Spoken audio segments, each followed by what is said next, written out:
Updating your legal profile on Matillion is essential to ensure that your information is current and accurate.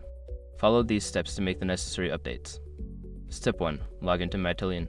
Before changing your settings, use the shrc.com link in the description to open the password strength checker, then update your password if needed. Step 2. Navigate to your profile.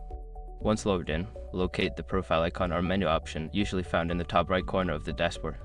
Click on it to access your profile settings. Step 3. Select Legal Profile. In the Profile Settings menu, find the section labeled Legal Profile or similar. Click on this option to view your current legal information and make changes.